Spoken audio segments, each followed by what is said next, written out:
मेरी जो बेसिक पढ़ाई हुई थी, जो 1 टू 10 हुआ था, वो हिंदी मीडियम से हुआ था। 10th के बाद पटना पहुंचा, तो वहाँ जितने भी टीचर पढ़ा रहे थे, वो सभी के सभी इंग्लिश मीडियम में पढ़ा रहे थे। मुझे देख करके उस टाइम भी थोड़ा-सा डिप्रेशन होता था कि कैसे होगा, कैसे कर पाऊँगा? जो ड्रीम था इंजीनियर बनने का, वो तो बिना इंग्लिश के तो चलेगा नहीं। घर वाले भी कह रहे थे, "अब एग्ज़ाम छोड़ दो इस वर्ष, अगले वर्ष तैयारी करके फिर से देना।" उस समय तो लग रहा था जैसे डिप्रेशन की स्थिति है, 1 साल तो ऐसे भी निकल गया। रैंक भी अच्छा नहीं आया, आईआईटी जेईई में मैं असफल रहा। मेरे दिमाग में ये भी चल रहा था कि जो मैं सपना लेके आया हूँ, कहीं मेरा ये सपना टूट ना जाए। नमस्कार, मेरा नाम अभिषेक गिरी है। मैं पिछले 10 वर्षों से महिंद्रा एजुकेशन प्राइवेट लिमिटेड के दरभंगा ब्रांच में मैथ्स फैकल्टी के तौर पे काम कर रहा हूँ। बहुत सारे बच्चे मेरे साथ जुड़े हैं। पिछले 10 सालों में लगभग मैंने 8 से 10 हज़ार बच्चे को पढ़ाया है और हर वर्ष यहाँ से लगभग 100 बच्चे सेलेक्ट होते रहे हैं अलग-अलग बैंकिंग एग्जामिनेशन में। गवर्नमेंट का जो रेलवे एग्जामिनेशन है, स्टाफ सिलेक्शन कमीशन का जो एग्जामिनेशन है, हर एक एग्जामिनेशन की हम लोग तैयारी करवाते थे। तो उस टाइम बच्चे हमसे जुड़े थे और लगभग 700 से 800 बच्चे पिछले 8-10 सालों में यहाँ से सेलेक्ट हुए हैं। इन हज़ारों बच्चों को अलग-अलग गवर्नमेंट सर्विसेज में नौकरी दिलाने का जो सफ़र मेरा शुरू होता है, वो शुरू होता है 2014 से, जब मैं पहली बार जो है एज ए टीचर काम करना शुरू किया था। लेकिन मैं सबसे पहले आपको बताना चाहता हूँ, टीचर बनना मैं चाहता नहीं था। उस टाइम मेरे दिमाग में ये आया नहीं था कि मैं आगे जाके टीचिंग का काम करूँगा या टीचर बनूँगा। उस टाइम मेरे दिमाग में बस एक ही चीज़ चल रही थी कि मैं आगे जा कर के इंजीनियर बनूँ। 10th के बाद इंजीनियर बनने का मैंने भी एक सपना देखा था। जिस कल्चर में मैं पला-बढ़ा या आस-पास जो मैं देखता था, तो वहाँ जो एक इंजीनियर की इज़्ज़त होती थी या जो रिस्पेक्ट दिया जाता था, जो सम्मान मिलता था, वो एज ए टीचर किसी को मैं ऐसा नहीं देखता था। तो मेरे दिमाग में ये उस टाइम से ही चलते रहा कि मैं बड़ा होकर के जो है इंजीनियर बनूँगा। पटना आया, लेकिन मेरी आर्थिक स्थिति इतनी अच्छी नहीं थी कि मैं पटना आके पढ़ाई कर सकता हूँ। लेकिन मैं शुक्रगुज़ार हूँ कि मेरे माँ-बाप ने अ, कोशिश किया। वैसे तो मेरी आर्थिक स्थिति इतनी बढ़िया थी नहीं कि मैं वहाँ सर्वाइव कर पाऊँ। मेरे पिता का एक छोटा-सा स्टेशनरी शॉप था और वो खेती-बाड़ी भी किया करते थे। इतनी अर्निंग्स नहीं थी, बट फिर भी उन्होंने मुझे वहाँ से आगे पढ़ने के लिए भेजा। जब मैं पटना गया था 10th के बाद पहली बार, तो एक समस्या मुझे वहाँ मुझे मुझे प्रॉब्लम फेस करना पड़ा था और मुझे ऐसा लगता है कि ऐसे बहुत सारे बच्चे ये समस्या उनके साथ भी ये समस्या आती होंगी, प्रॉब्लम्स आती होंगी। वो समस्या ये है कि मेरी जो बेसिक पढ़ाई हुई थी, जो 1 टू 10 हुआ था, वो हिंदी मीडियम से हुआ था। मैं गाँव के स्कूल में, कॉन्वेंट स्कूल में पढ़ा करता था, लेकिन वहाँ का जो मीडियम था, वो हिंदी का था। और जब मैं 10th के बाद पटना पहुँचा, तो वहाँ जितने भी टीचर पढ़ा रहे थे, वो सभी के सभी इंग्लिश मीडियम में पढ़ा रहे थे।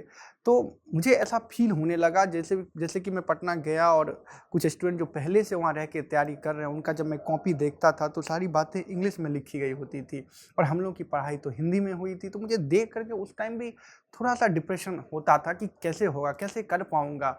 अभी तक तो इंग्लिश प उतनी ज़्यादा अच्छी पकड़ तो मेरी थी नहीं। ये बहुत बड़ा मतलब रीज़न है, आदमी को आगे बढ़ने से रोक देता है इंग्लिश के वजह से। अगर इंग्लिश में अगर अच्छी पकड़ ना हो, चूँकि अब इंग्लिश एक इंटरनेशनल लैंग्वेज बन चुका है। लेकिन जब मैं 10th करके निकला, तो लगा कि बिना इंग्लिश के तो कुछ हो ही नहीं सकता। आगे का जो पूरा सफ़र है, जो ड्रीम था इंजीनियर बनने का, वो तो बिना इंग्लिश के तो चलेगा नहीं। तो कहना ये चाहता हूँ, मैं उन लोगों को भी कहना चाहता हूँ जिनको साथ भी ये प्रॉब्लम आती है, कि मैंने जो किया उस टाइम कि डेली एक न्यूज़पेपर मैं लेता था और उस न्यूज़पेपर से एक-एक आर्टिकल को, एक-एक पैराग्राफ को मैं पढ़ा करता था और एक-एक पैराग्राफ का क्या मीनिंग है, उसमें कौन-कौन से वर्ड मुझे नहीं आ रहे हैं, उन सारे वर्ड को लिखता था। और मैं मैट्रिकुलेशन का एग्ज़ाम देने के लगभग 3 महीने तक, जब तक कि मेरा सफ़र जो है 11th-12th का शुरू नहीं हो जाता, क्लासेस शुरू नहीं हो जाती, तब तक मैं लगातार 3 महीने ऐसा करता रहा। तो बाद में जब मैं देखा कि जब मैं क्लास जा रहा था, इंग्लिश में सर पढ़ा भी रहे थे, तो मुझे अच्छे समझ में भी आ रहा था। मैं अच्छा मतलब कह सकते हैं कि कर लिया था इंग्लिश को भी, ताकि मुझे फिज़िक्स जो है सी वर्मा का फिज़िक्स था, ओपी टंडन का केमिस्ट्री था, ये सब पढ़ने में मुझे अच्छे से मैं पढ़ पा रहा था, अच्छे से मैं फिर उसके बाद से जब मीडियम ही चेंज हो गया, हिंदी छोड़ के मैं इंग्लिश पर ही फ़ोकस कर लिया। मैं पटना में रह के 2 साल लगातार इंटरमीडिएट भी किया और साथ में मैं उस समय आईआईटी जेईई और एआई ट्रिपल ई का एग्ज़ाम हुआ करता था इंजीनियरिंग में जाने के लिए। उस टाइम जब मैं 2 साल के बाद वो एग्ज़ाम दिया, तो उस बीच में बहुत सारी घटनाएँ मेरे साथ घट गई। एक समय ऐसा आया कि जब मैं 12th का एग्ज़ाम देने वाला था, उससे थोड़े दिन पहले ही मेरी तबीयत बहुत ख़राब हो गई थी। तबीयत ख़राब होने का जो बेसिक रीज़न था कि उस समय एक दवाई का एक रिएक्शन हो गया था मेरे बॉडी में, उस वजह से मैं 3 महीने तक बेड रेस्ट था। मुझे ना पढ़ना था, ना लिखना था, मुझे सिर्फ बेड रेस्ट मिला हुआ था। डॉक्टर बोला था कुछ नहीं करना, अभी रेस्ट करो। और 1 महीने तो कंप्लीट मैं हॉस्पिटल में ही रहा था। तो उसके बाद लोग कह रहे थे, घरवाले भी कह रहे थे, अब एग्ज़ाम छोड़ दो इस वर्ष, अगले वर्ष तैयारी करके फिर से देना, और जैसा होगा नसीब में वैसा होगा। अब क्या कर सकते हैं, स्वास्थ्य अपने हाथ की बात नहीं है। तो मैं फिर भी, मेरे अंदर था कि एक अटेम्प्ट जो है मिस ना हो जाए। उस टाइम जो है फर्स्ट अटेम्प्ट एक बार आईआईटी जेईई को देने को मिलता था इंटरमीडिएट के साथ-साथ, उसके बाद आप एक अटेम्प्ट और दे सकते थे नेक्स्ट ईयर। तो मेरे दिमाग में ये भी चल रहा था कि जो मैं सपना लेके आया हूँ, कहीं मेरा ये सपना टूट ना जाए। 3 महीने के बेड रेस्ट के बाद भी जब एग्ज़ाम का लगभग 2 महीने बचे थे, तो मैं फिर से पढ़ाई शुरू किया 12th का, और मैंने एग्ज़ाम भी दिया। 12th में अच्छे परसेंटेज भी मुझे मिले, और साथ में जो इंजीनियरिंग एग्ज़ाम मैंने दिया था, ख़ास करके आईआईटी जेईई की बात करूँगा और एआई ट्रिपल ई की, तो बहुत अच्छा उसमें जो है मेरा परफॉर्मेंस बहुत बेस्ट नहीं रहा। मुझे आईआईटी कॉलेजेस नहीं मिले, या ना एआई ट्रिपल ई के कॉलेजेस मिले। कुछ कॉलेज मिल रहे थे उस टाइम जो डीम्ड यूनिवर्सिटी के अंदर आते थे।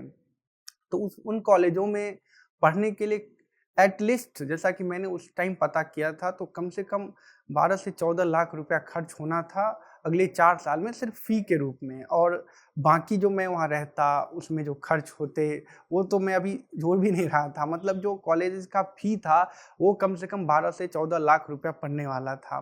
तो मैंने आपको पहले ही बताया कि मेरी स्थिति, आर्थिक स्थिति उतनी अच्छी नहीं थी कि मुझे इतने पैसे मेरे घरवाले खर्च करें।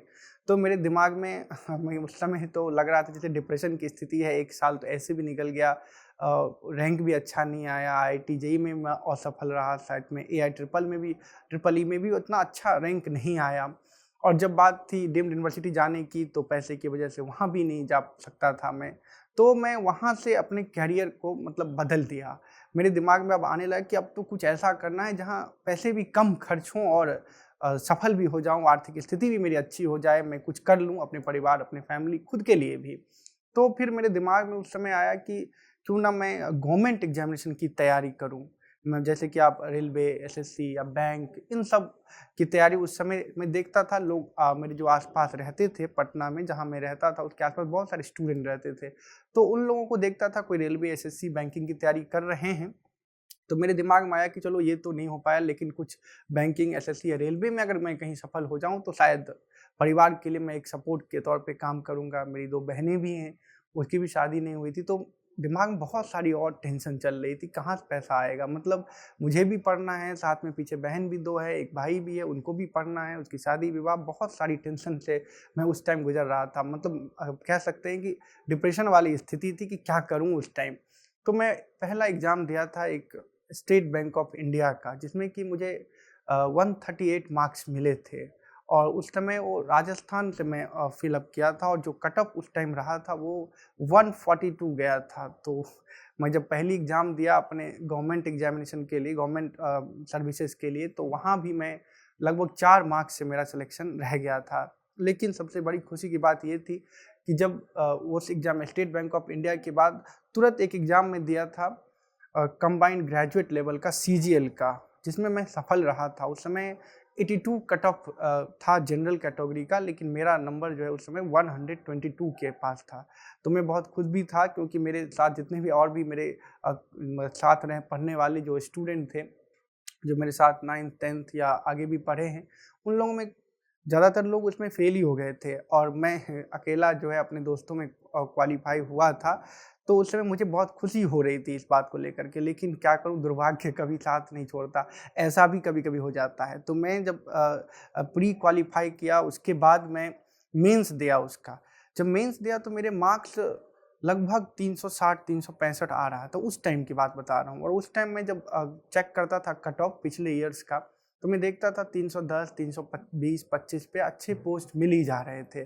तो मैं निश्चिंत भी हो गया था एक टाइम कि मुझे लगता है अब इस बार जो है सिलेक्शन हो ही गया है, सीजीएल मेरा क्वालिफाइड हो ही चुका है। लेकिन उसी टाइम नितांत त्रिवेदी एक स्टूडेंट का नाम है, जिन्होंने एसएससी पर ही एक केस कर दिया था कि कहीं-कहीं जो है चीटिंग हुई है एग्ज़ामिनेशन में।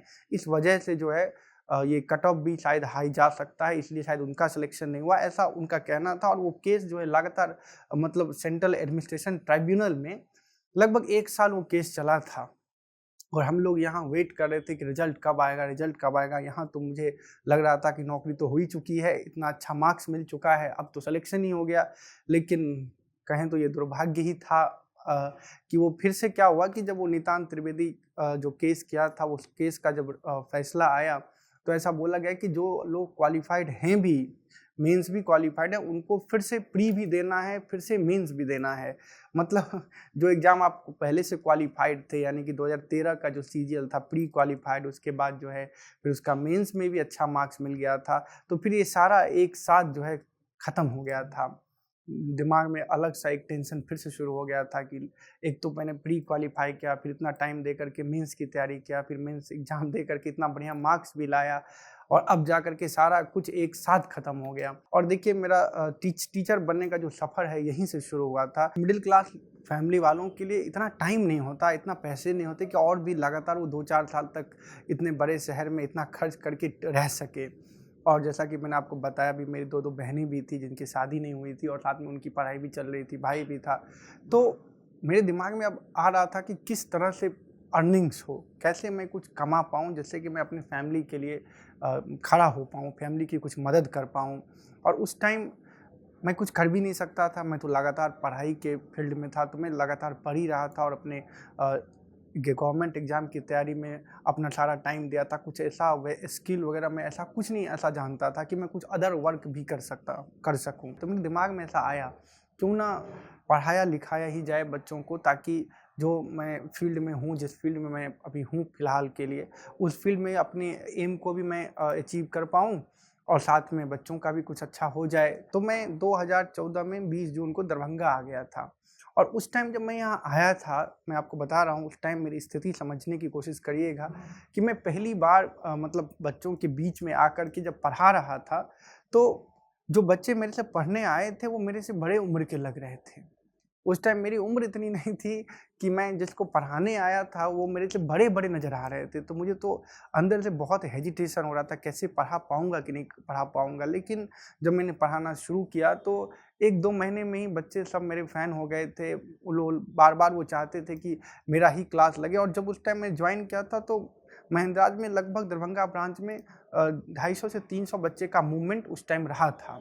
लेकिन दिन प्रतिदिन वो बढ़ता गया और एक टाइम ऐसा भी आया कि 2000 प्लस बच्चों का मूवमेंट जो है वहाँ दरभंगा ब्रांच में होने लगा था। मतलब बच्चे जो है पसंद करने लगे थे, उनको मेरा पढ़ाया अच्छा लग रहा था। और साथ में जो रिज़ल्ट का सिलसिला शुरू हुआ, जो कि जैसे कि मैंने 2014 में जॉइन किया था, और जब 15 से मैं अगर बताऊँ आपको, एवरेज अगर मैं आपको बताना चाहूँ तो एवरेज 100 स्टूडेंट जो है हर वर्ष वहाँ से अलग-अलग बैंकिंग एग्जामिनेशन में, स्टाफ सिलेक्शन कमीशन में, रेलवे एग्जामिनेशन में सेलेक्ट होते रहे हैं। जहाँ तक दरभंगा की बात है, दरभंगा में तो जितने भी बैंक्स हैं, चूँकि मैं ऑफलाइन फैकल्टी पहले रहा था, तो ऑफलाइन फैकल्टी रहने की वजह से जो दरभंगा शहर के या आस-पास जैसे मुज़फ्फरपुर है या सीतामढ़ी है या समस्तीपुर है, यहाँ से बच्चे पढ़ने आया करते थे।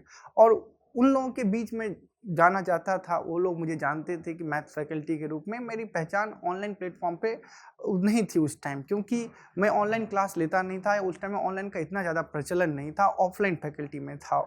लोग यहाँ आस-पास मुझे जानते थे, जो दरभंगा, मुज़फ्फरपुर या यूँ कहें सीतामढ़ी, समस्तीपुर। तो बच्चे बहुत भीड़ यहाँ बढ़ने लगी। और जब मैं कभी कोई बैंक-वैंक भी जाता था, तो जब बच्चे, आपको देखिए कब एहसास होता है कि जो जॉब है वो कितना बढ़िया जॉब है, जो ये पढ़ाने का काम है कितना मतलब अंदर से आपको प्राउड फ़ील करवाएगा।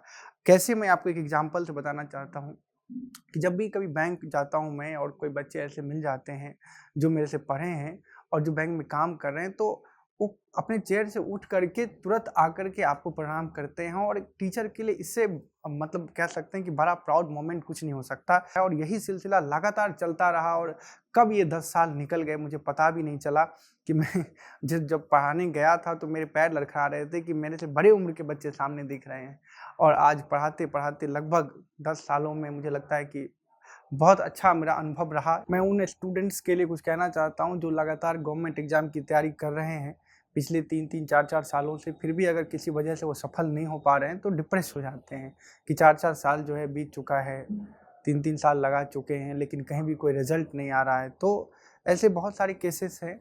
मैंने बहुत सारे ऐसे केसेस भी देखे हैं कि बच्चे 5-5 साल में जा कर के सेलेक्ट हुए हैं, जहाँ तक मेरा अपना अनुभव रहा है कि बहुत सारे ऐसे स्टूडेंट को मैंने देखा है जो लगातार अगर मेहनत करते रहे हैं तो एक ना एक दिन सफल हो ही जाते हैं। 2-4 साल अगर टाइम लग भी जाता है तो भी आप डिप्रेस मत हो, लगातार आप स्पीड टेस्ट देते रहें, खास करके उन एग्जामिनेशन की जिसकी आप प्रिपरेशन कर रहे हैं। पढ़ाई को बीच में छोड़कर नहीं जाना चाहिए, मतलब गिव अप ना करें। अगर आप बेसिक्स पे काम अच्छे से करते हैं तो ये जो शॉर्ट ट्रिक्स टेक्निक्स होते हैं, इन चीज़ों को आप अच्छे से जल्दी समझ सकते हैं, जल्दी से ग्रैस्प कर सकते हैं। तो मेरा आप लोगों के लिए यही एक मैसेज रहेगा कि अपने बेसिक्स को अच्छा करें। मैथ्स की बेसिक्स को अच्छा करेंगे तो आप शॉर्ट ट्रिक्स टेक्निक्स भी सीख जाएंगे। और अगर आप लगातार मेहनत करते रहेंगे, लगातार अपने एग्ज़ाम पे फोकस किए रहेंगे, और स्पीड टेस्ट खास करके किसी एग्जामिनेशन के लिए बहुत इंपॉर्टेंट होता है, अगर उसको आप लगातार करते रहेंगे तो सिलेक्शन हो ही जाएगा, उसको कोई रोक नहीं सकता। जो ऑनेस्टली मेहनत करेगा उसका सिलेक्शन तो आज तक होता आया है और होगा ही। धन्यवाद। अहाँ सब एकरा सब्सक्राइब करू, लाइक करू और जत्ते से जत्ते मैथिल छै उनका बीच में शेयर करू। और नया नया प्रेरणादायक कहानी बहुत सारा खिस्सा अहाँ के सुनल मिलत, तो बस बनल रहू।